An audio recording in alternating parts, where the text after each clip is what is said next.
Praise the Lord. सभी विश्वासी भाई बहनों को प्रभु यीशु मसीह में जय मसीह की। बाइबल शिक्षा चैनल पर आप सभी का स्वागत है। हमारे इस चैनल को देखने के लिए आप चैनल को सब्सक्राइब करें और बेल आइकन के ऑल बटन को ज़रूर दबाएं, तभी आपको हमारी आने वाली हर वीडियो का नोटिफिकेशन मिलता रहेगा।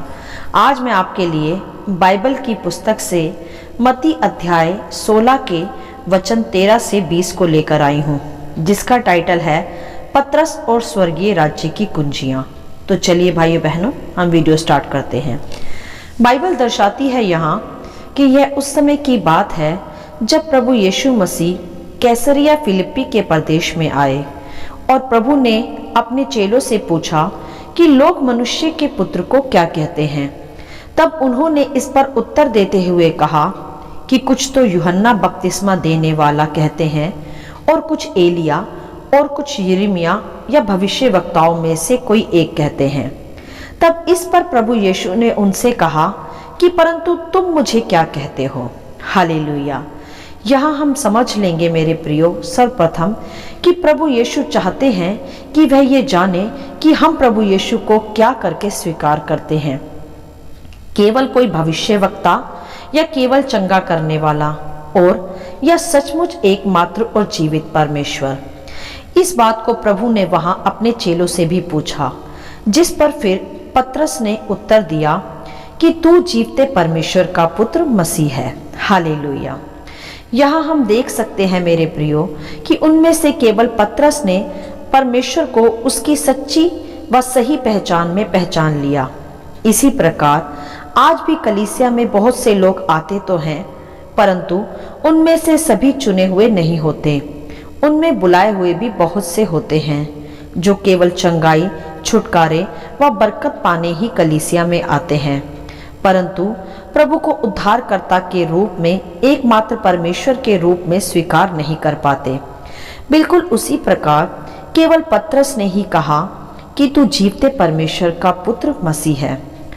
इस पर प्रभु यीशु ने पतरस से कहा कि शमौन, योना के पुत्र, तू धन्य है, क्योंकि मांस और लहू ने नहीं, परंतु मेरे पिता ने जो स्वर्ग में है यह बात तुझ पर प्रकट की है।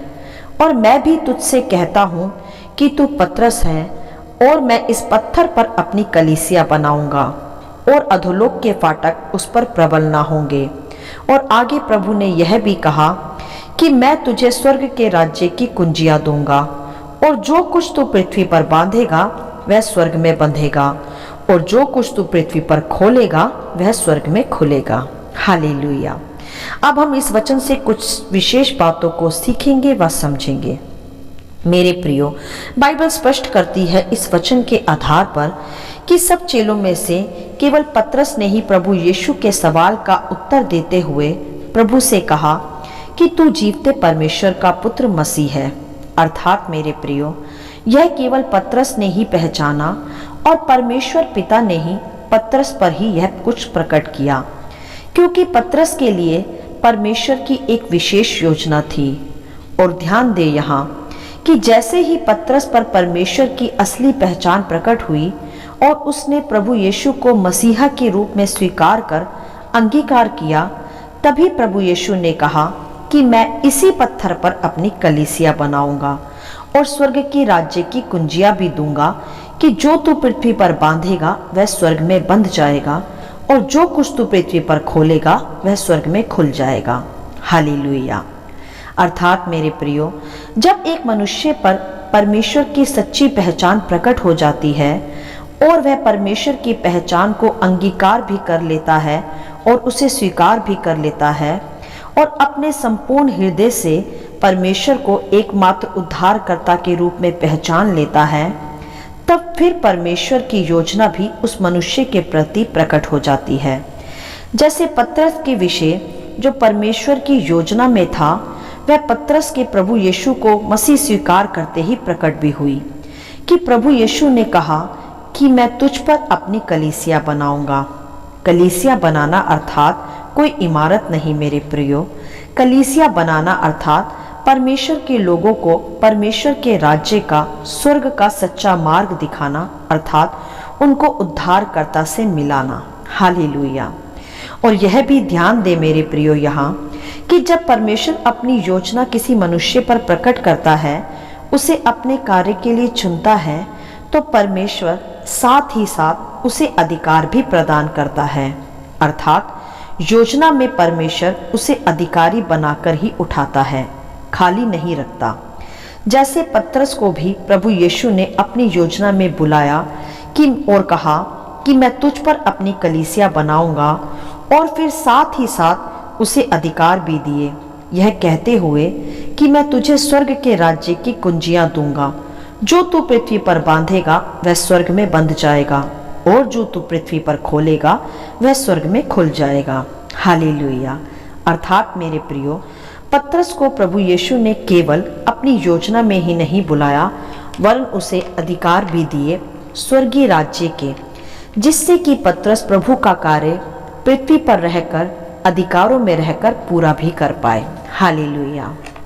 मेरे प्रियो, इस संपूर्ण अध्याय से हमने जो सीखा व समझा वह प्रथम यह है कि जिस किसी ने भी प्रभु को मसीहा के रूप में स्वीकार किया है, वह उसकी बुद्धि या समझ से नहीं या उसके अपने ज्ञान से नहीं हुआ, वरन परमेश्वर पिता के द्वारा उस पर प्रकट किए जाने से ही संभव हो पाया है।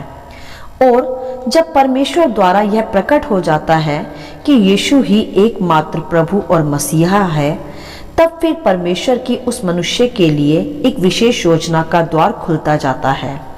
उसके चुने जाने का मार्ग फिर उस मनुष्य पर प्रकट होता है। और मेरे प्रियो, जब एक मनुष्य पर परमेश्वर की योजना का मार्ग खुल जाता है, तब परमेश्वर अपनी योजना जब उसके द्वारा पूरा करता है, तब परमेश्वर उसी योजना में उसे कुछ अधिकार भी सौंपता है, अर्थात स्वर्गीय राज्य के कार्य करने का अधिकार, जिसे उस मनुष्य के प्रति परमेश्वर की योजना पृथ्वी पर पूरी भी हो सके और बहुत सी जातियां उसके द्वारा उद्धार में प्रवेश कर सके और स्वर्ग के राज्य के वारिस भी बन सके। हालेलुया। जैसे हम पतरस के जीवन में भी देख पा रहे हैं, जैसे ही पतरस प्रभु यीशु को मसीहा के रूप में पहचान लेता है, तब परमेश्वर ने पतरस पर तुरंत अपनी योजनाओं को प्रकट किया और सामर्थी अधिकारों में पतरस को खड़ा किया। और बाइबल स्पष्ट करती है कि आगे चलकर पतरस ने परमेश्वर की सभी योजनाओं को, स्वर्गीय कार्यों को पृथ्वी पर रहते हुए सामर्थी रूप से पूरा भी किया। हालेलुया। मेरे प्रियो, यह ना तो पतरस की बल से और ना उसकी शक्ति से संभव हो पाया, परंतु परमेश्वर की इच्छा से, उसकी सामर्थ से और उसके दिए गए उस स्वर्गीय अधिकारों से ही संभव हो पाया। हालेलुया। तो मेरे प्रियो, आज जो हम पर परमेश्वर की विशेष योजना में हम जो चुने हुए उसके भाग हैं, उन्हें भी प्रभु ने कुछ अधिकार दिए हैं स्वर्गीय राज्य के, और आज हमें उन्हीं अधिकारों को प्रभु फिर से स्मरण कराते हैं इस वचन के आधार पर, कि आज भी हम उन अधिकारों का इस्तेमाल करें प्रभु के राज्य को पूरा करने के लिए और बहुतों के लिए आशीष का कारण बने, जैसे पतरस भी बना, स्वर्गीय राज्य की कुंजियां प्राप्त कर। मेरे प्रियो, यह स्वर्गीय राज्य की कुंजियां पतरस को प्रभु ने यूं ही नहीं दे दी, वरन पतरस ने प्रभु यीशु मसीह को एकमात्र मसीहा के रूप में स्वीकार किया और परमेश्वर की योजना फिर पतरस के रूप में पूरी हुई और पतरस को परमेश्वर ने स्वर्गीय कुंजियों का अधिकार भी सौंपा। मेरे प्रियो, जब हम प्रभु को अपना उद्धारकर्ता स्वीकार करते हैं और उसकी सच्ची पहचान हम पर प्रकट हो जाती है, तब परमेश्वर अपनी योजना में हमें बुलाता है पृथ्वी पर रहते हुए उसके कार्य को पूरा करने के लिए। और स्मरण रखें कि कभी भी परमेश्वर अपनी योजनाएं आपको खाली नहीं देता, वरन कुछ अधिकार भी आपको देता है। स्वर्ग के कार्य करने के लिए वह आपको कुंजियां भी प्रदान करता है, जिसके द्वारा आप पृथ्वी पर जो बांधते हैं वह स्वर्ग में बंधता है और पृथ्वी पर जो खोलते हैं वह स्वर्ग में खुल जाता है। जिस प्रकार हम पतरस के जीवन में भी देख पा रहे हैं, पतरस ने पृथ्वी पर प्रभु यीशु के राज्य के कार्य करने के लिए अधिकार में खड़े होकर सामर्थी रूप से अपनी योजनाओं को पूरा किया और योजनाएं स्वर्गीय कुंजियों के द्वारा उस पर दी गई थी। हालेलुया। तो मेरे प्रियो, आज प्रभु यीशु मसीह आप पर अपनी योजनाओं को प्रकट करता है और आपको स्मरण कराता है कि आपके पास भी वो स्वर्गीय कुंजियां हैं जिनके द्वारा आप पृथ्वी पर रहते हुए अधिकार में खड़े रहकर परमेश्वर के राज्य को पृथ्वी पर पूर्ण रीति से पूरा कर स्वर्गीय राज्य में बलपूर्वक प्रवेश भी कर पाएंगे और बहुत सी जातियों के लिए आशीष का कारण भी बन पाएंगे। हालेलुया। आशा करती हूँ इन वचनों का संक्षिप्त विवरण आप सभी को समझ में आया होगा।